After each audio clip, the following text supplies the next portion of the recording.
Hello, everyone, and welcome to the Raisins, Prunes, and Cranberries Working Group. On behalf of the INC, I'd like to thank everyone who has joined us online here today, especially the INC Chairman, Michael Waring, and the Executive Committee.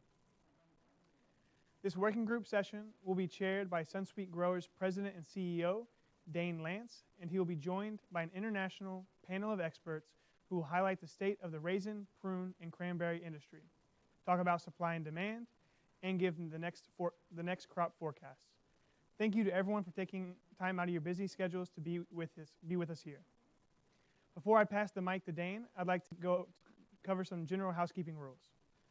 This session will start with a 65-minute discussion between the chair and the panelists, and will then be followed by a 20-minute Q&A. If you're watching the session through the online virtual platform, you can find the Q&A button at the bottom left-hand side of your screen, where you can send any questions you have directly to the speakers. And the chair will attempt to go through as many questions as possible in the allocated time for the session. Now, without further delay, I'll give the floor to Dane. Thank you. So apparently we weren't able to see the video, but we'll assume everyone has seen an intro video. And you find yourselves now in the raisin, prune, and cranberry breakout session. So welcome. Today we're having representing the different commodities. We have Sebastian Plaza, who's our prune panelist. Thanks for the raise of the hand there, Sebastian. Then representing our raisin industry, we have Karay Oz from Turkey and Colin Ju from China. And then representing the cranberry industry, we have Tim Richardson from Boschboden Spies. Okay. So with that, let's launch right into it. My name's Dane Lance, and I'm the CEO of Sunsweet Growers, and it's my pleasure to lead the discussion today. And let's see what we can learn about our commodities here. Okay, just as a brief reminder, we're not going to be saying anything that will get us in trouble with any antitrust. We're not going to be talking pricing or anything like that, but we will be talking supply and demand and some of the issues that are facing the industry. We're going to spend about 10-15 minutes on the supply and demand side. And then following that, we'll get into some of the challenges and opportunities. Obviously, we'll talk about COVID-19 and its impact on the industries and some of the challenges we're facing, and then some of the other opportunities that we see that are out there for us as an industry. So with that, let's jump right in. We're going to start off with prunes. And so Sebastian, be ready for some questions, okay? All right. So if we look at what's happening in the prune industry, it is actually at a pretty dynamic stage. There's a lot of transition going on here. The beginning stock heading into 2021 was about 130,000 tons, and that actually represented a decline from what had been before that, about 150,000 tons. If you look at the beginning stock now as we look forward to 21-22, it's going to be 70,500. So really a pretty dramatic reduction, and that's driven by some bad crops. And in just a moment, we'll have Sebastian describe, what drove that. But what the important thing is if you look at the ending stock, and then that will be the beginning stock heading into the next season, it's dramatically different at 47,500 tons than it was, just a year or two prior. And so that's going to have its effect on the marketplace. So Sebastian, if you, clearly what happened with the 2021 crop is it looks like the US, Chile, Argentina, even France all had subpar crops. So do you want to speak a little bit about what happened there? And you're the Chile expert, so you can even focus a little bit on the Chile crop if you'd like to. Well, thanks, Dane. Hi, thanks for your introduction, and hi, everyone. Well, yeah, definitely this year it's been a really challenging year for everyone who is involved in the prunes industry. Let's start with Chile. In Chile, we were supposed to have a normal year crop, just a little bit smaller because there were some small issues with the blooming, but nothing really to worry about. So when we were about to start the harvesting, the 31st of January, we suffered the largest rain that we have ever had since we have record from summer. I mean, like in January and February in the South Hemisphere. So this rain, it was a 48-hour rain. It did rain between 70 to 110 millimeters, depending on the area where the prunes were planted, but definitely all the prunes plantations were affected. As a result of this rain, the pressure of the prunes, it decreased really fast, and a lot of prunes fall from the trees. So we've seen forced to harvest earlier, to make the harvest in advance. So with the early harvest, there were some growers faced that they were not able to find machinery to harvest. So they actually, some growers didn't harvest, and also some other growers that lost a lot of fruit because the prunes fell from the trees. They also didn't harvest. So additionally to that, then the next 10 to 12 days after the rain, we didn't have good weather, so it didn't really help also for the sun-dry prunes. So so as a result of the rain today, we are facing that we are going to have less volume. We are also going to have less quality. Less quality, let's say it's going to be prunes with some more skin damage, also with less sugar content. And also it's going to be prunes with some more water activity. And also the drying yields are going to be, they were much lower than what we were having in the last year.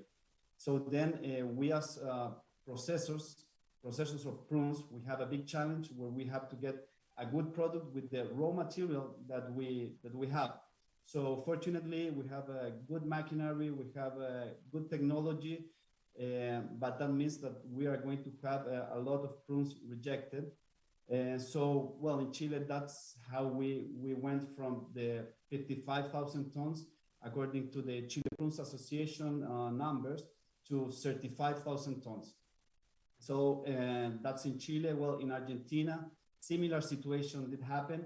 They are a little bit more used to the climate problems. Actually, in the last 3 crops, from a total potential of 40,000 tons, they have only harvested less than 20,000 tons yearly.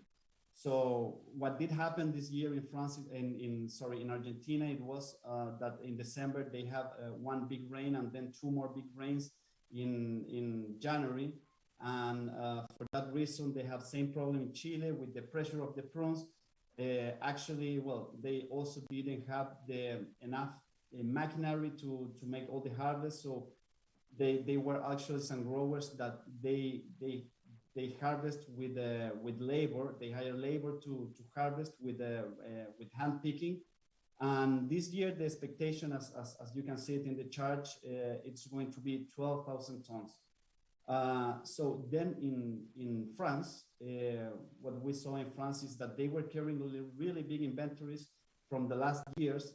And this year or last year, they decided to be more aggressive with the prices. So they were able to reduce the inventories. And 2 months ago, they had a really big frost during the blooming.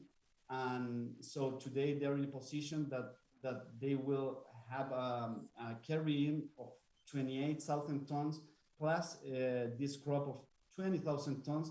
In total is going to be 48,000 tons of total supply, compared with the 80,000 to 90,000 tons that they were having in the last 5 years. So that's the situation today with the crops. So maybe you then can tell us also how do you see the situation in California with the crop? Sure. Yeah, actually the California crop in 2021 was below par for us too. So that meant the 4 largest producers of prunes, the last crop, all had substandard years. Actually, as we saw, it's probably healthy for the overall industry that happened, because if you look back at the 130,000 ton beginning stock for 2020, that was we're as an industry selling 200,000. So to carry 129,000 tons into the beginning of the year was very stressful for the industry. as we look forward, um, with the bad crops and then the expectation of France having another one, uh, we're pretty much in balance, I would say. And as we look forward and look at the acres in the ground, it's roughly in balance with global demand, right? So we've sort of exited a phase where there's way too much fruit because we had this inventory that was following us year to year.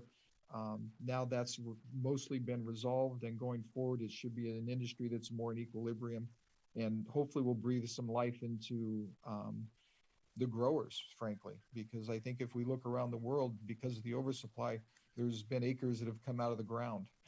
And so that's why we find ourselves as an industry pretty much in equilibrium with acreage and demand out there. So we've talked enough about prunes. Let's move on and talk a little bit about the raisin industry. And if you look at the raisin industry, by comparison, it looks pretty stable. The beginning stock for the 2021 was 203,000 tons. They're projecting out 202, so roughly the same. And then if you look at the carryout, they're optimistic they're going to increase sales a little bit, but by and large, maybe Karai, you can speak a little bit. It doesn't look like a big shift in supply for any of the countries. What are you feeling in terms of your supply trends in the raisin industry? Thank you, Dane. Hi, everyone. Yes, I mean, if you look at this chart, you can see that the expected crop size is 300,000 for Turkey, which is quite similar to last year. So I'd say it's quite stable. I mean, since we did not have any major adverse weather conditions, besides local incidents of frost, which did not really affect the crop size at all. And it's still early to say, because as we heard from Sebastian, everything was going fine until harvesting in Chile. So in Turkey, everything is fine until now. So fingers crossed, if you don't have any problems during harvesting time, we should be fine. But of course, we have to also look at the exports. We see a little decrease there for Turkey, about 10 to 15% decrease in exports. I mean, we think that this is still the effects of COVID. And of course, as we all know, we are having some problems with the vessels still. This might have an effect as well. So there might be quite a few different reasons behind that. But for carryover, the 60,000 tons we see on the screen, it's mainly the fruits bought by TMO, which is the government body in Turkey, buys fruit to stabilize the market. And we expect them to buy, in the coming year as well, this year as well. So as you said, it's quite stable. I mean, when you look at globally as well, the numbers are quite stable. I don't think you had any major issues with weather in USA, Dane, did you?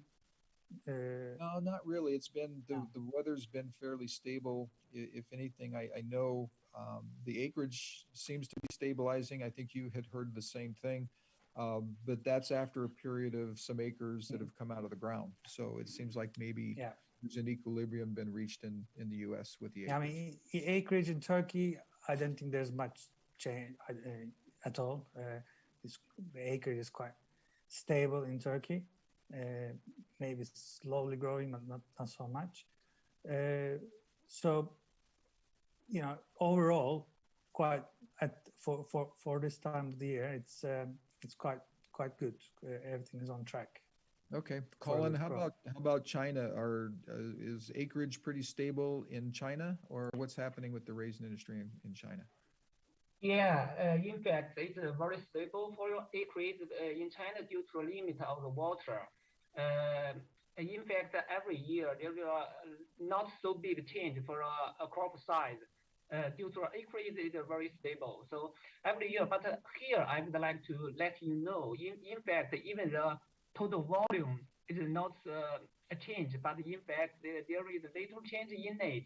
First is like some people they like dry it's either yellow one because in the past the most of the resin they first dry to blue resin for the second dried into red resin. That's in China the case. But now due to it's very famous for e-commerce in China and very a lot of young people they like the yellow resin, not the red one. So we sell a lot for the farmers. Is dry it in yellow one is the first one. For the second is now in fact some people they dry it like uh, very good sound quality compared with the past. So it's a big difference compared with before. First is for the quality. First thing is we have more for the yellow one. In fact, the yellow resin as it was, it's very similar with in Australia they have 5 crown. It's very similar. So, but most of them now sold on the domestic market. But for another, I want to tell is for total sales is different. For due to the effect for COVID-19, it's like a sea freight increase and like the order cost, I think, so we for the export, in fact, is decreased, but on the domestic market, the sales increase. So you can see on the carryover is almost the same with the last crop. Yeah, if it talks the new crop, it's until now already, there is some risk in April, but already now it's in end of May, so there is no risk until now. And usually in China, for frost is a big risk for crop size. So if see from present situation, we think it will be a normal crop and the supply will stable. Colin, what does most of the raisins produced in China stay in China, or what's the export percent that goes out? Yeah, usually most of the for us the biggest market in fact is Europe. For second, in fact, the part we export part of it to USA. We have some customers there, but now it's nearly zero. But for other market, the second market like we export part of it to Southeast China, Southeast Asia. Okay. So this is the second because we have zero duty with them due to a free trade zone. So yeah, still we export some to Australia, but due to like the trade tight at the print, the volume already decreased. Okay, so it sounds like just as an overall big picture for the world, supply is fairly stable. And demand appears to be stable, maybe some slight increases projected on the demand side, maybe related to normalizing after COVID-19. So thanks for that, the background on the raisins. So let's now shift over to Tim and cranberries. Tim, it's also the same sort of story. It appears to be quite stable in terms of the beginning stock. Production seems, maybe up a little bit. What commentary would you have on supply and demand for cranberries? Oh, it looks like you may be on mute somehow. Hello, can you hear me? Yes, we can hear you now. Perfect. Sorry for that. Warm welcome also from my side, from Hamburg. Thank you, Dane, for the introduction. So exactly. So this, we at the cranberry industry is also always looking at the available capacities. This is different to the other crops. So the cranberry industry is looking at the total crop number, the carry-in, the demand side, but also at the drying capacity because it's a manufactured item.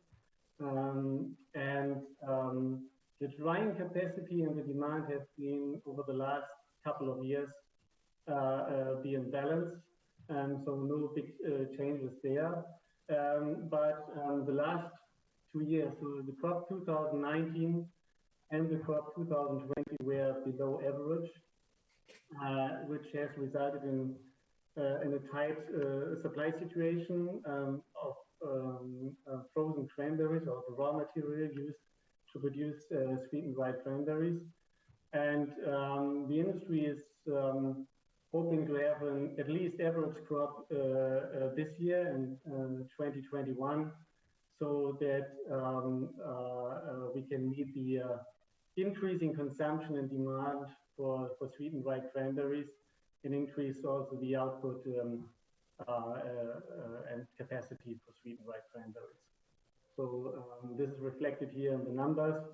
So but we are looking forward to a good crop this year, but it's a bit too early at the moment. So first better indications on how big the crop will be is very likely to happen then in August, when the fruit sets in. Okay, thank you. Thank you for that update. It's interesting. So this has been a lot of discussion about supply. So what I'd like to do now is maybe shift a little bit to the demand side, because COVID-19 obviously has had a big impact on every business in the world. Some businesses actually have done better, right, in the COVID time period, some worse. And so I'm curious about the individual commodities. And Sebastian, what's your sense has COVID-19 helped to demand from your perspective, or has it hurt it? Well, what we have seen is that definitely the demand has increased. We are seeing that people is eating more at home. We see that the people have taken part of the quarantine to eat more healthy food. And also what we have really seen is that the demand has gone much more to the online store or to the supermarket retailers instead of the HoReCa channels. So yeah, we've seen that the demand, in at least in the product that we manage, is increasing. Yeah, it's I'm familiar with prunes, and we see the ability to supply the demand has been affected, and we'll get into that in a little bit. But yeah, the basic demand, seems to be people have loaded up their pantries a little bit, and prunes has benefited by and large across most countries. Karai, how about the raisin industry? Do you feel like the demand has been affected positive or negative? I think 2020 did see a big rise in demand, but to come to this year, I think all the bakeries and restaurants, all the catering firms being all closed, I think we've seen a slight decrease on that side. I believe that it's going to pick up as Europe slowly opens up. I mean, raisins for Turkey, the main market is Europe and UK. These I think with the vaccination programs now getting better, and people are becoming immunized, things will start going back to normal. And as they go back to normal, we'll see all the bakeries opening up, all the cafes opening up, and then I think we'll get all the demand back. But of course, as I said earlier, there might be other reasons behind why we are not able to export the fruit, right. Even if the demand is there. Colin, are you seeing the same thing, that the raisin demand has been slightly increased, or what's your sense of demand? Yeah, I think for Chinese raisin at Prudence, I already told you, for China, the biggest market in Europe, but at Prudence, due to the COVID-19, I think the demand is a slight decrease, not big increase, because some country, in order to protect the people, they do not allow the people to go outside, or to have some time to block the city. So this one case. For another case is for a sea freight increase. In fact, it's the sea freight a big part of the price. So at the current state, I think from our side, the slight decrease. But later, I think that due to if the case is become better, so the demand will resume later. Hmm. Yeah. No, it's interesting because I'm not an expert in the raisin industry, but I do know a lot of it is used in ingredients and bakeries, cereals, and things like that. So for the industry to be fairly flat in terms of shipments and demand is actually pretty remarkable. And if since you have a supply available to you now that's stable, and the COVID starts to break up a bit and the bakery business starts to come back, it actually could be quite positive, it sounds like, for the raisin industry. Yeah, Tim, how about, oh, go ahead, Colin. yeah, we have some customer at the beginning of the like the COVID-19. In fact, we keep delivering, and they just like we keep loading, and they just keep buying, and later they find, in fact, they have some a lot of cargo in the warehouse. They need time to deliver it out, and later because there is some like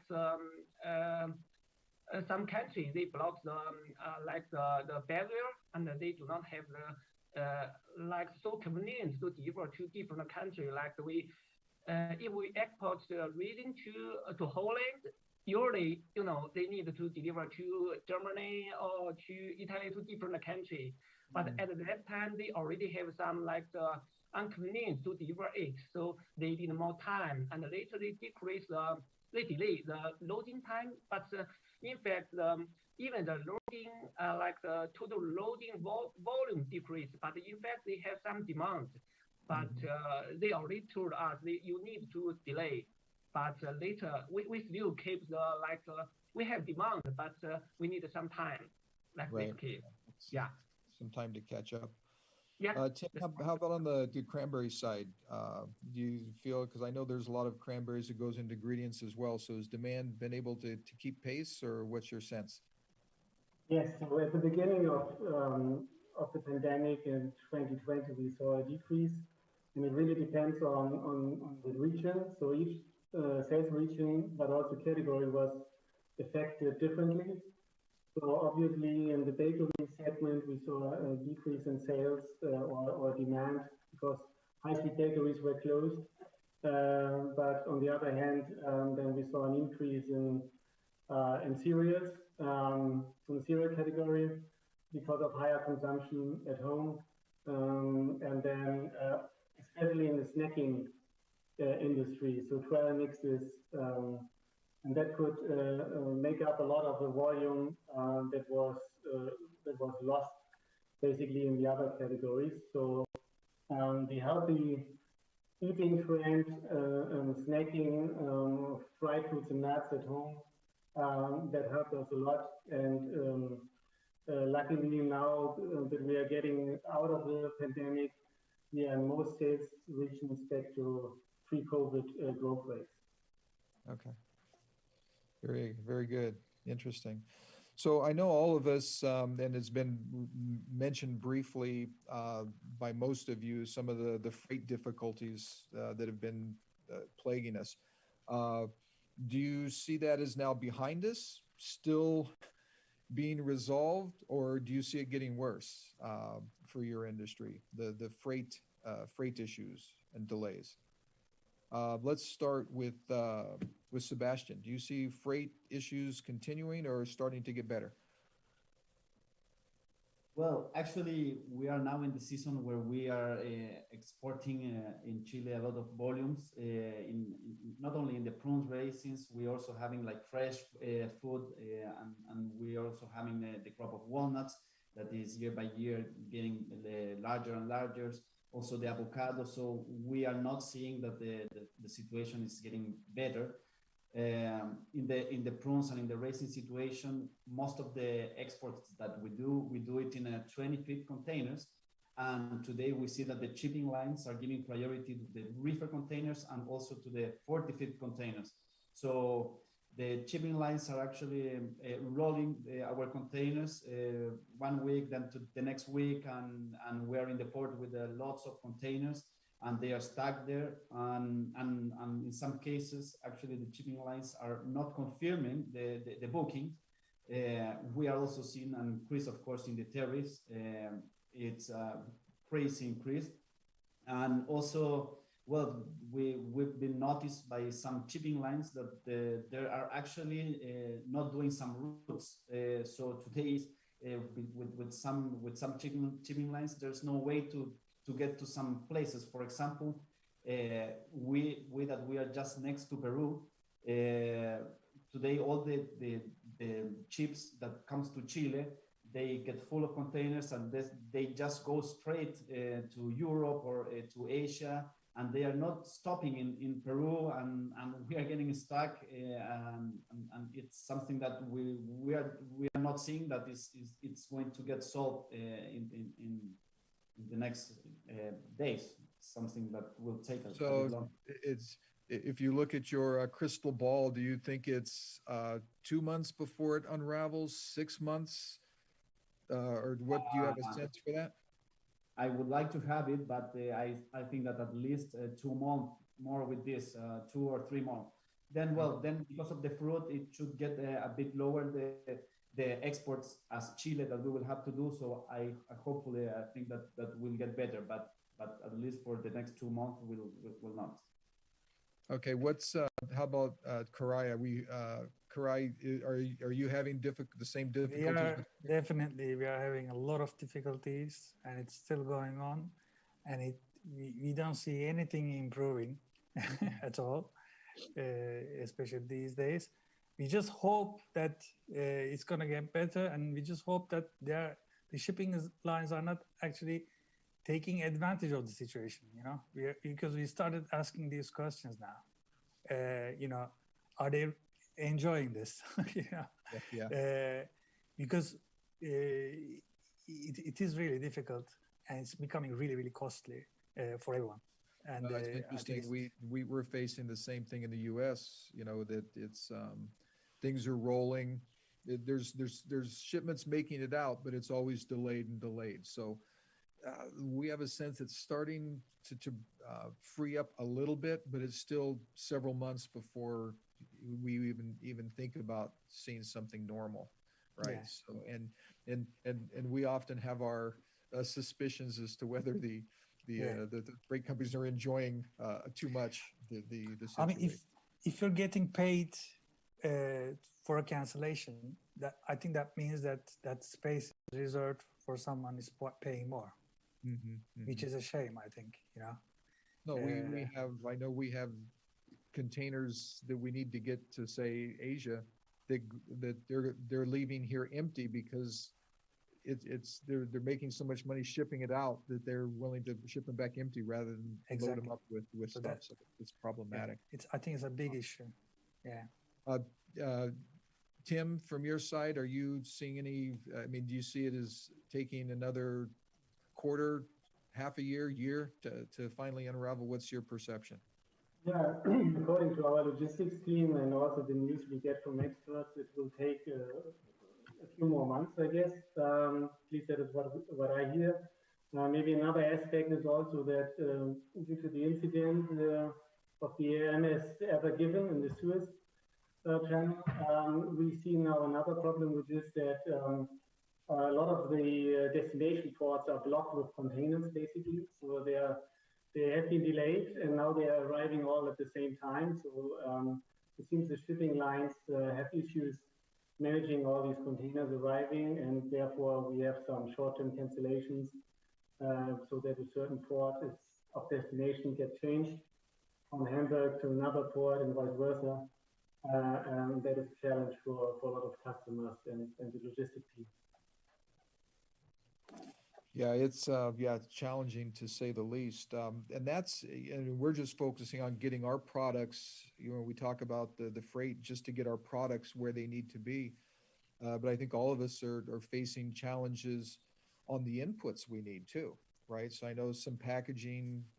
I've heard of packaging delays. So maybe you can talk briefly, by industry. What's your sense of? Are you going to be held back because you can't get the inputs you need, whether that's packaging, shipping, the pallets, packaging material, that sort of thing? So, Sebastian, are you having any trouble with your supply chain before it gets to you?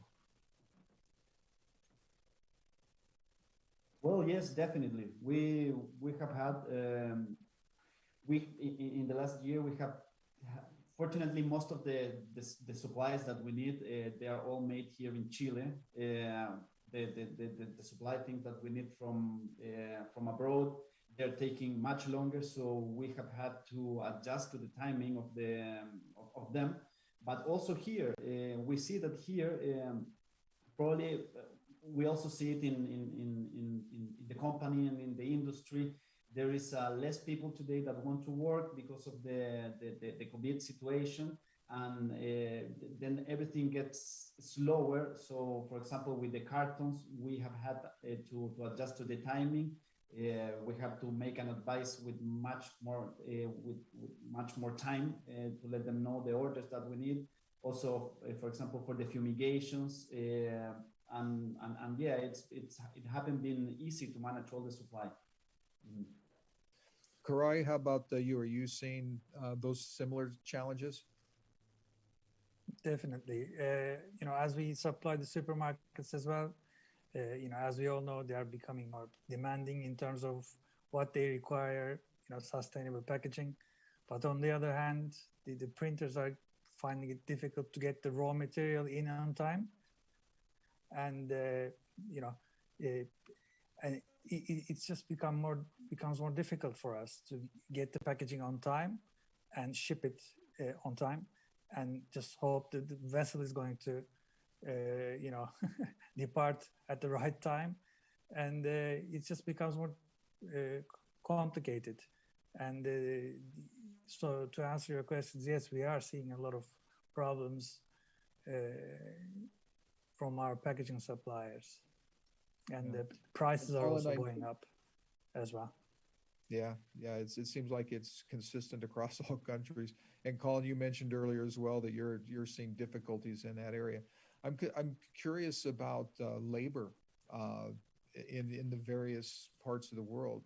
I can tell you in the U.S. it's very, very difficult to run a processing manufacturing process these days. Very hard to get labor. There's actually incentives for people not to come to work, to stay home, that is being provided by the government in form of checks to help them, but it's helping them stay home rather than come to work. So are the other countries, are you having trouble with labor availability and or inflation on the cost side? So maybe Karai, start with you. Are you having any labor difficulties related to COVID-19? We did, especially last year. We had more problems with the labor during the summertime. As I mentioned, as the vaccination programs are going well now, a little bit better, and we hope it will get better.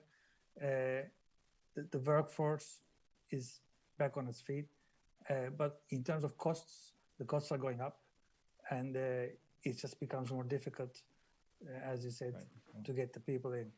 And in terms of Turkey, we don't get so much incentives from the government, and not the workers. Also, the workers do not get these. So maybe on that side, we don't have these. But COVID, of course, had a big impact, especially, as I said, last year, but of course this year as well. Colin, how about in China? Are you feeling pressure on the pricings of labor affecting your industry? Yeah, in fact, in China, it's for our laborers, we do not have problem. The only problem is after the COVID-19, our labor cost increase because either just like it's a little. If you compare the before COVID-19, a little difficult. It's only due to in China, it's very big, different area. They just go outside to work, not in their hometown.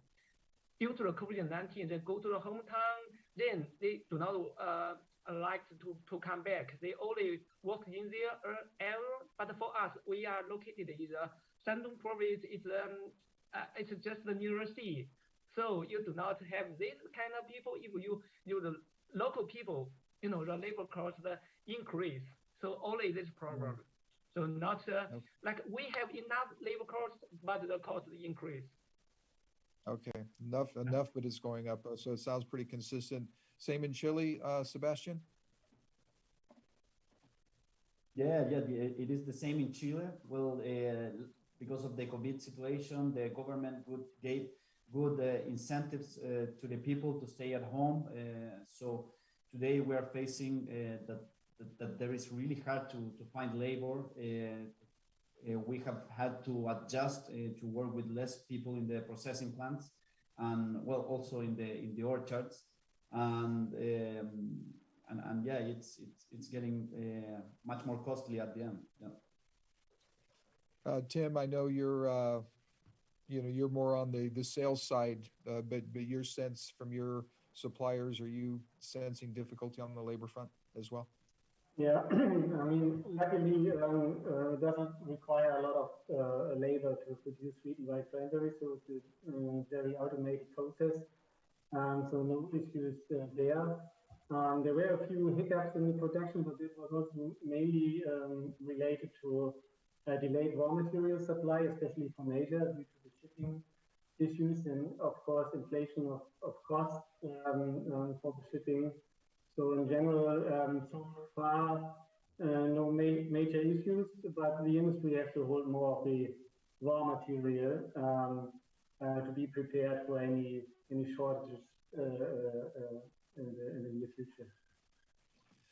So it feels like it's a challenging environment, even although our supply is mostly stable for cranberries and raisins. Supply is now more healthy, I would say, in the prune industry going forward. Unfortunately, COVID has created an environment that the future that we're selling into, our costs of production and getting the product to markets are going up, right? There's inflationary things happening there. And usually that price gets passed along. Customers, obviously, who are the first purchasers and then get it into the store shelves, into the bakeries and things like that.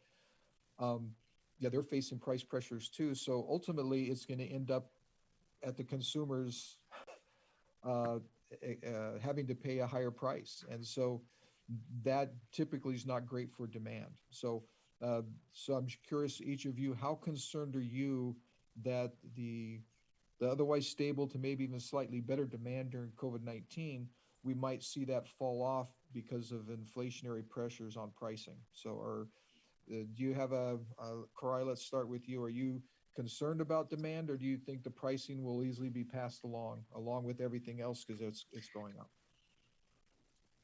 I mean, of course, it's people are nowadays, they want to eat more healthily, and the products we're mentioning here, maybe we will hope that they will be willing to pay a little bit higher price to buy more healthy foods.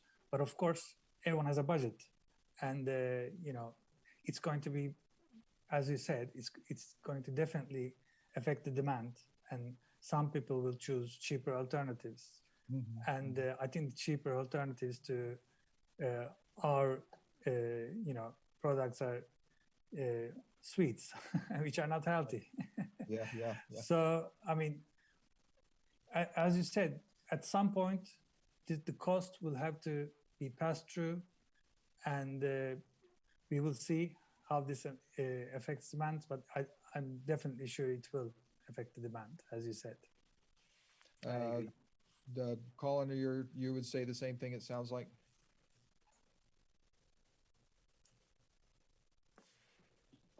Sorry. I think it's the same case, because just like I think I totally agree what Koray said. I think it's the same case. Okay. Sebastian, How about you? Well, yes, I would say that it's a little bit disappointed, because we've been doing a lot of efforts to increase the demand. And well, today we see in the case of the prunes that it's not only because of the COVID, also because of the tight supply that we're going to have. We see that the prices are increasing. And we have seen it in the past that when the supply is tight and the price increase, demand has been affected. And I think it's a job of the entire industry, let's say from the growers, from the exporters, from the supermarkets, to promote the prunes and try not to lose the demand. Okay, Tim, how about you? No, I basically agree with Corey and all the others. So I probably there will be less demand in certain regions because consumers will shift maybe to less expensive alternatives. But speaking for the cranberry industry, the prices have been relatively stable, and compared to other dried fruits and nuts, it's still attractively or competitive price. So we rather see an increase in demand and because of the current trends to boost immunity through healthy eating, plant-based snacking options. So we are pretty positive. Okay, good. So yeah, let's. I'm glad you ended saying pretty positive. So you know, we've talked a lot about COVID-19 and some of the things that are making it challenging, and those are many. So I'd like you to put on your optimist, your positive thinking hat, and each tell us what makes you excited about the future, and where do you think things can actually improve for us. So. Tim, why don't we go in reverse order? We'll start with you. What do you see happening that gets you excited, that makes you think, hey, it actually looks like it's going to be a good future for cranberries? Yeah, I think coming out of this pandemic, every one of us, our societies have learned a lot from that. Maybe reconsidering how we should eat, and then also where we should source our food from, what is important to us actually, and so this will probably boost the sustainability trend, and also the trend that consumers are looking for ingredients which can tell a story in terms of sustainability, but also health aspects and these kind of things. And I think the cranberry industry is very well prepared for that. So that makes me positive. And in general, yeah, the demand for continuous demand after the pandemic, I think that will continue for healthy snacking options, healthy ingredients in general in various food categories. And then in the end, also, I assume that each of us will celebrate once this is over. So we all will go out and celebrate, eat with friends, and that will help especially the food service category, which suffered, I think, the most from this pandemic. So it seems like we need a giant promotion to celebrate with dried fruits and nuts, right? From the INC. Sebastian, you put on your very positive hat. What do you see positive happening in the near future? Well, yeah, same on team. I see, well, two things. One, that we are seeing that the trend of healthy food is something that is real. We see year by year that the people is trying to eat more healthy food.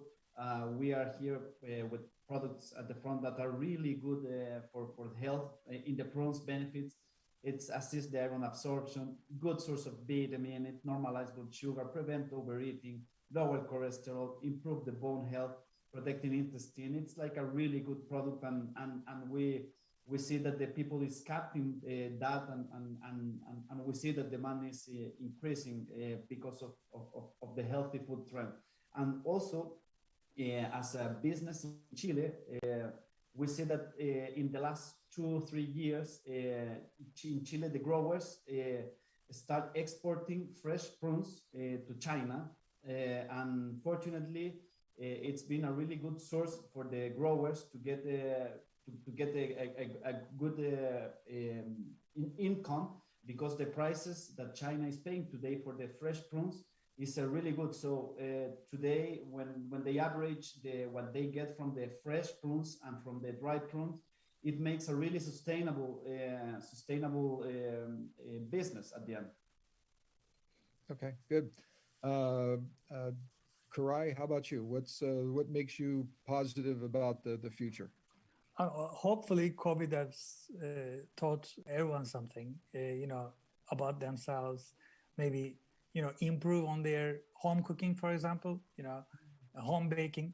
So maybe each one of us tried something new at home, tried to bake a cake or, bread, and all our products go into these things. So hopefully people from now on maybe will do some more cooking at home with all the skills we have now after COVID. So maybe that will help us sell more products, and everyone is more willing to eat more healthily and at home. Some people will never go back to the office. That's one of the things, and that means indefinitely they will be eating at home and snacking on good things. So these things are, when I put my positive hat on, I can see good future, and a healthy future. Colin, you're in the raisin industry as well, so you, I'm sure, would agree with what Karai said. Yeah, first, I see 2 points. The first point is even sometimes we give either normal life give the people some propaganda, but they do not believe. But now there is a pandemic, then the people will put more. They will see it's more important for health, so they need to eat the health food. But for the dried fruit nut is a good food for them, and it's good for them to keep fit. If in case they want to keep healthy, they need to eat it. It's the first one. For the second one is due to the COVID-19, there are a lot of people they do not want to go to a restaurant to have some food, and they cook more, just like the Chris said. Now, in fact, the cooking, like the equipment for cooking in like at home, they sell them all. So most of the women now they just do the cooking just at home. So it's very good for us to sell more like dried fruits and nuts. Like this is a good. I think it's a good trend for us. So these are 2 points. Yeah, no, that's interesting. Yeah, I know. One of the things that maybe prunes can be excited by, it's sort of a backhanded compliment or opportunity. Prunes are still unknown in many parts of the world. Not very high consumption, and it's not a product that sells itself. But there's still many territories that there's a lot of growth potential if we do a good job of marketing the product, and so there's some opportunity for us there. I know raisins are pretty well known throughout the world, so it's hard to get brand new markets, but there's obviously, always healthy eating and recipes and stuff that can help demand there. And Tim, I would say cranberries too, a tremendous success story growing, but there's still many parts of the world where it's unknown still, right? It's not high usage, so there's probably some opportunity there. Okay. I think we're about time for questions from the floor. How are we doing on time? 7:55. Okay. Well, let me ask you this then. Before we get to the questions, one of the things that is exciting about prunes as well is the INCs help us coordinate some research together as an industry, and the industry organization globally, the International Prune Association. We've collaborated on some research. California's been doing similar research for some time on bone health, and we're very close to getting published research out of Penn State that really talks about the benefit of prunes on bone health. And so we're expecting with that information to get a nice PR bump. And as people come to know how good prunes are for their bones, we think we have something to talk about and champion. So I'm curious, in the other commodities, is there anything like that you see on the horizon that might actually increase demand because there's some nutritional or some other type of news out there? So is there anything happening in cranberries on that front, Tim? So nothing really new. So I mean, the biggest benefit of cranberries is the antioxidants and the proanthocyanins. So there are a lot of studies which suggest that consumption of cranberry ingredients can prevent bacteria to stick to the body cells. So that is, I think, what cranberry or cranberry ingredients are known for. That also helped the cranberry industry, especially the juice consumption.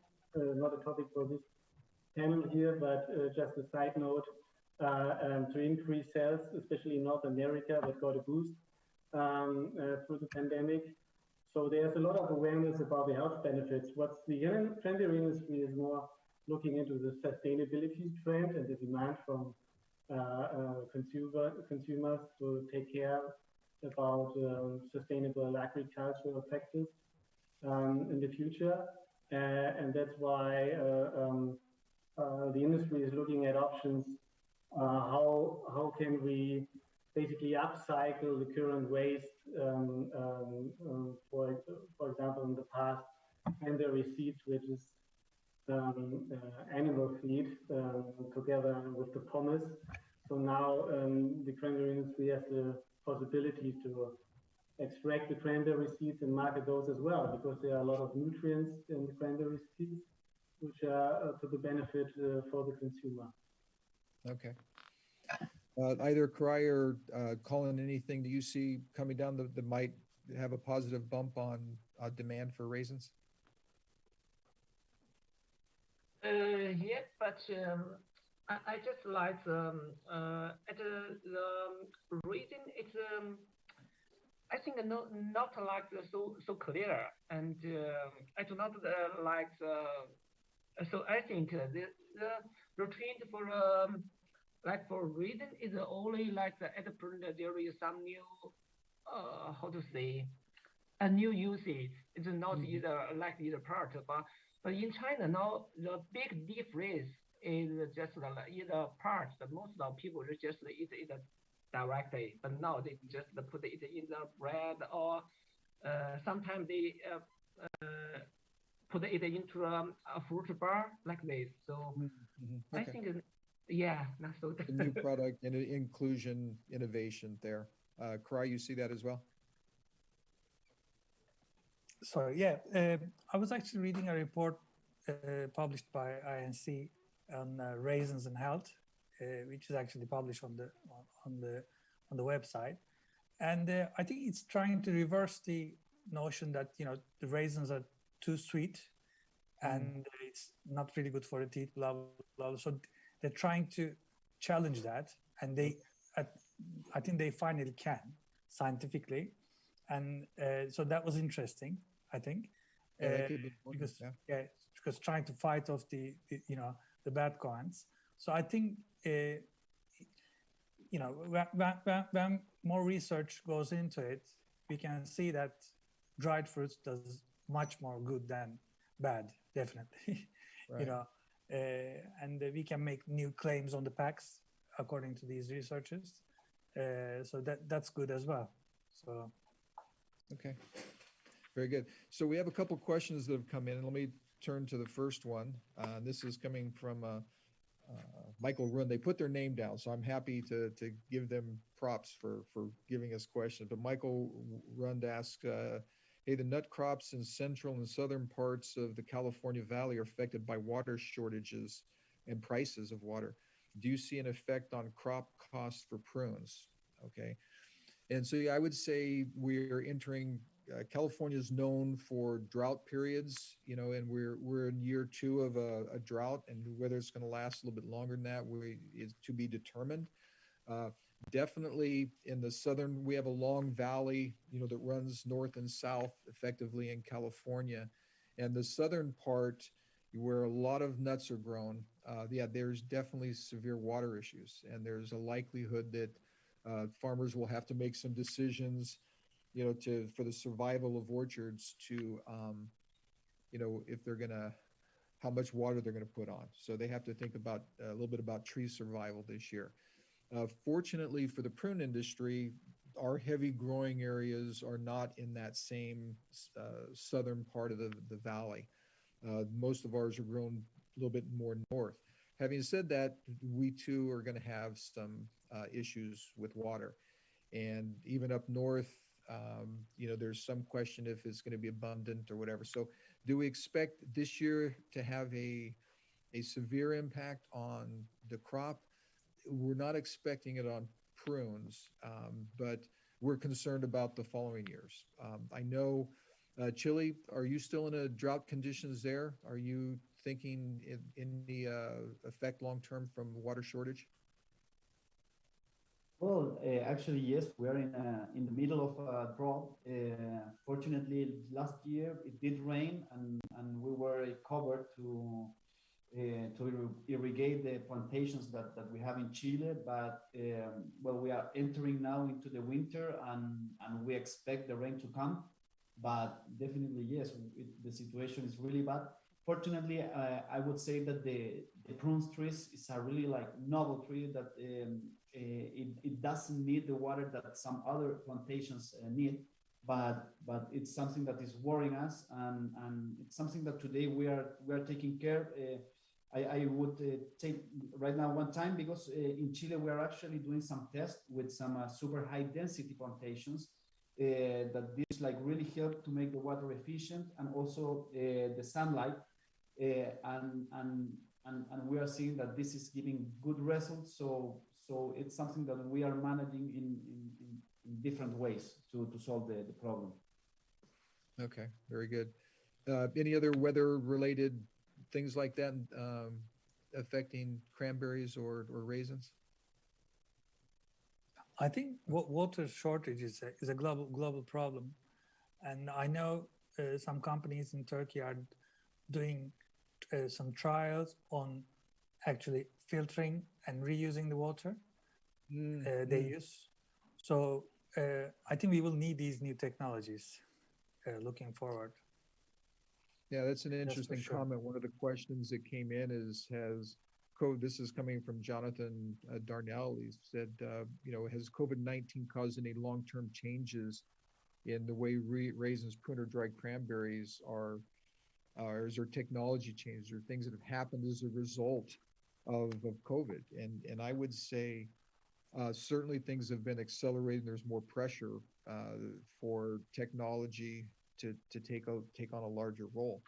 I know in particular the prune industry is very labor intensive during harvest in terms of people and running dryers and that sort of thing. So yeah, it definitely, as we look forward, we realize there's need for technology to improve in a lot of areas. So is anyone else feeling a shift in production or processing or anything in their industry as a result of COVID-19? Or is it just accelerating trends we were already experiencing? Uh-oh, Jonathan stumped us. No one's... Correct is kind of right. So I already said, for example, the cranberry industry is already very automated, doesn't require a lot of labor there. It's a high technology process already. But I think, resources, especially also talking about water. So although the cranberry industry is mostly in the northern part of the US and the south of Canada, so with a lot of water available even there in some growing areas, the crop was affected by a drought. So I think climate change, managing resources is the biggest challenge for the cranberry industry. To monitor that and to have answers to that long term. Okay.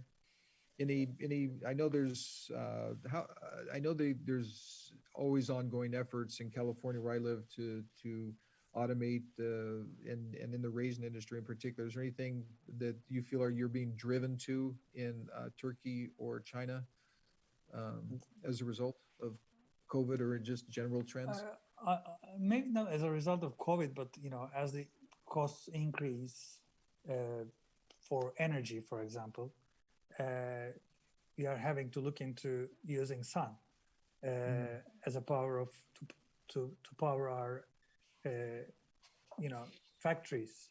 So to run the whole factory on solar power, which is, I think these things, has to become the norm. I think looking forward, we have to recycle, we have to reuse and reduce. That's the new norm, and that's what's being expected of us. I mean, we are being pushed by the mother nature.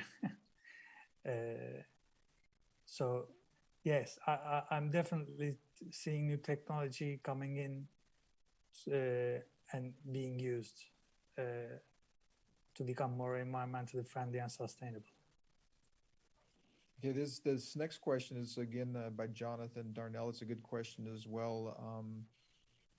Have the tariffs, especially between the U.S. and China, seems to put tariffs on things, and has it affected, the raisin, prune, and cranberry industry?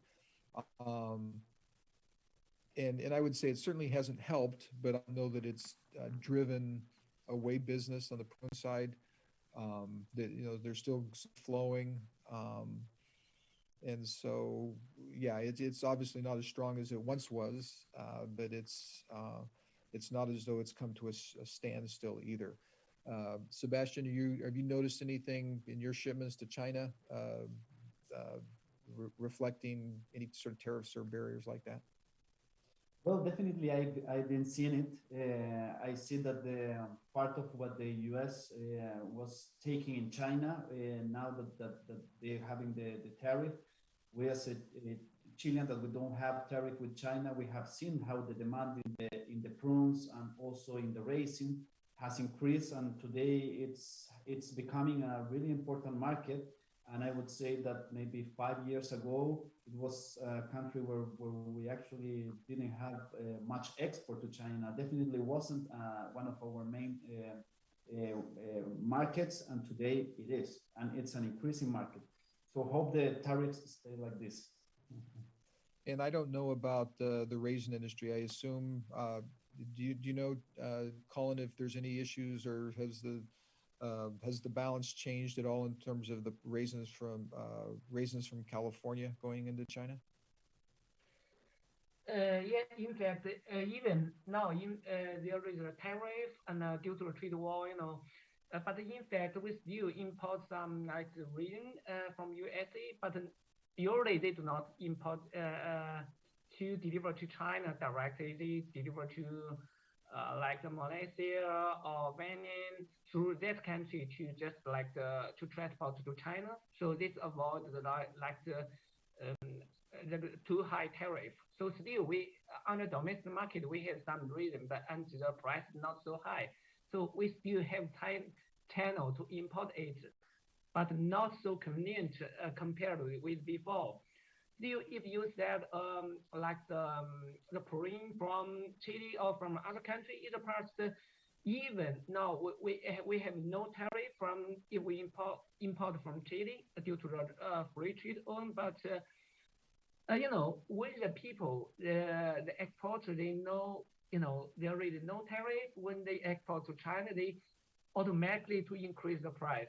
In fact, the final price is very similar. So, yeah, this is a real case. Yeah, not just I said it. It's very similar. Like we in the past we import a lot walnuts from USA, but due to the trade war, we decrease it and we import from Chile because the color of the walnut kernel is very similar, but in fact the price is very similar. So the tariff is not the only problem to import it. Yeah. So actually, after this, you can get together with Sebastian and discuss the raisin prices.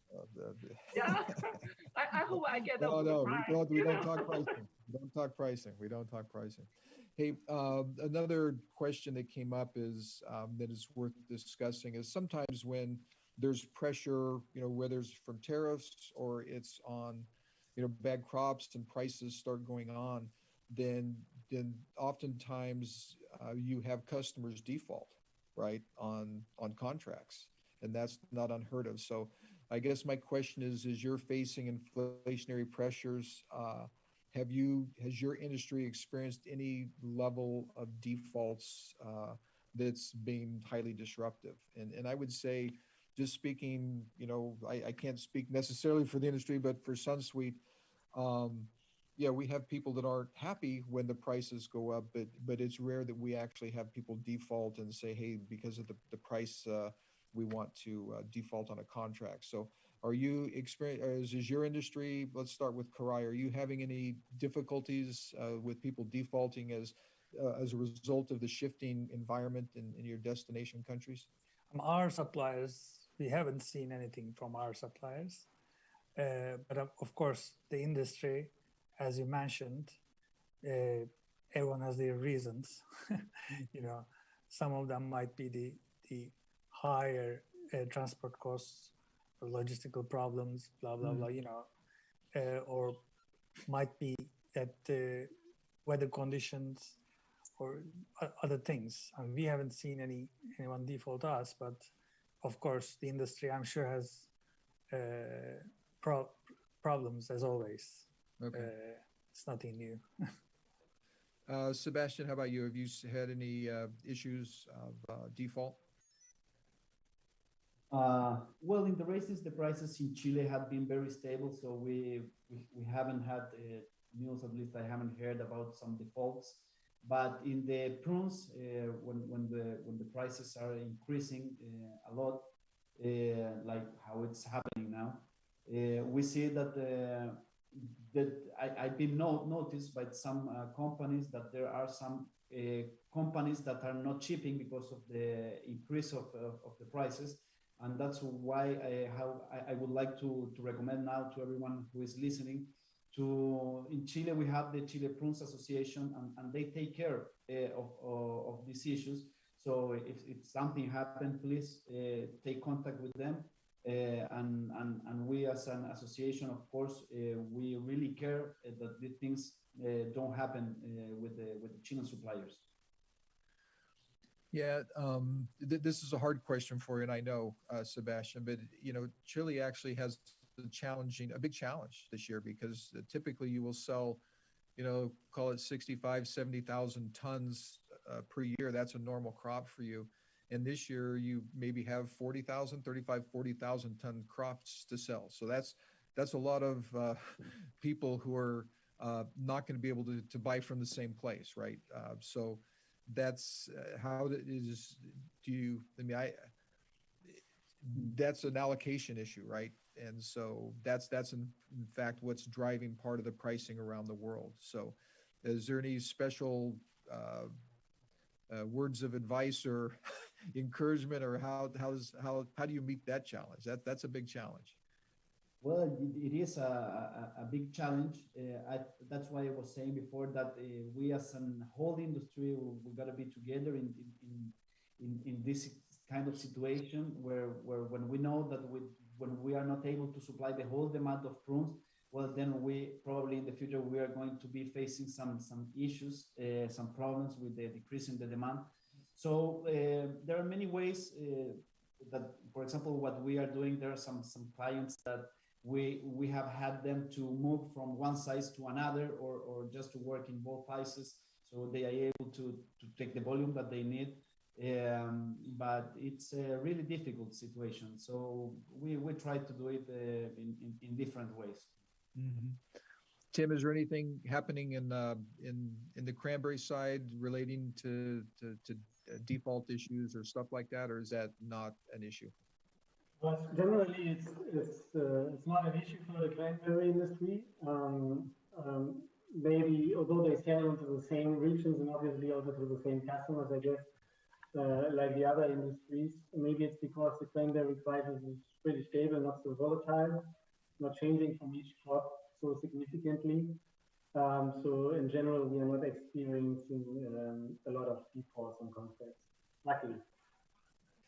Yeah, it's interesting. I think we're probably all in a similar situation where the inflationary aspects that we're all being faced with haven't really been reflected in our prices to the market yet, right? This is just the beginning stages. And so the next INC discussion, like this panel discussion, will be quite interesting, right? Because that'll be 3 months, 6 months into a period where, you know, the market's going to have to be reacting to the increased cost of doing business from freight, packaging, labor, and all the inflationary things that we're all facing. So I think we can all put you know, puff out our chest and say we can do it, and you know, we'll get through this and be healthy as a result. But we know there's a lot of work involved with that too. So it'll be interesting to see how it unfolds.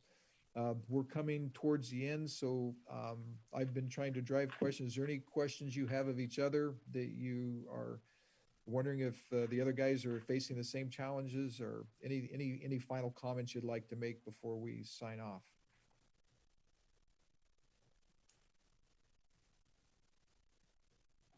Okay, Carrie? Correct. Can I ask just one question for you? Because, you know, for the currency for China, and as far as I know, for China and for your country, the currency is not so stable. How about is it a big effect on the price for your export price? I mean, it's not very stable. It's correct. It does affect the price, but it's nothing major. It's not being a major problem, you know, for setting the price. So, and for China, it's I think it's yeah. a difference. Either I think last week for China, between US dollar and RMB, last week it's just like $1 can be changed to 6.49 like this, but this week already it's 6.39.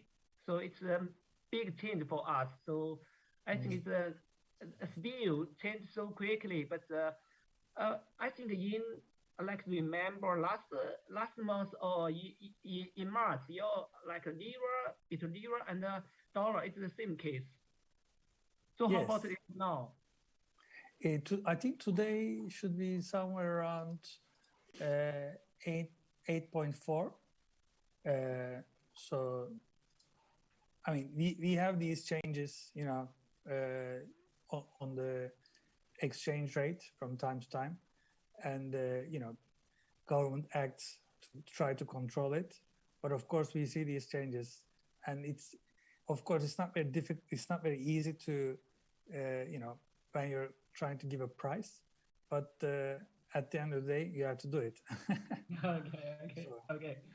Dane, thank you very much for, you know, hosting the panel.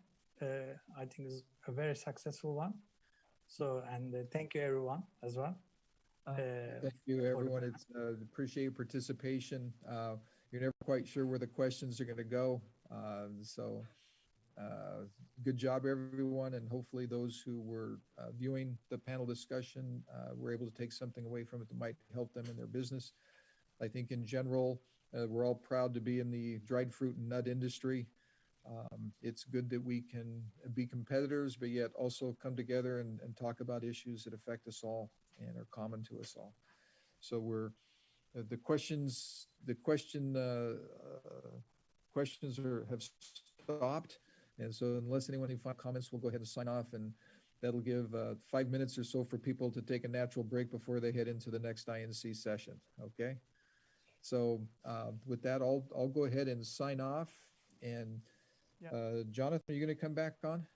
Yeah, I'm here. So I want to say thank you to our chair, Dane, and thank you to all of our panelists for giving us a fantastic session. Also, thank you to our audience for joining this exciting session. Please remember that you can watch this session and all of the sessions published in Netflix, so you'll be able to rewatch any of the conference sessions. Now, up next, we have 2 sponsored sessions brought to you by Cranberg and QSFI, so I'll see you there. Thank you.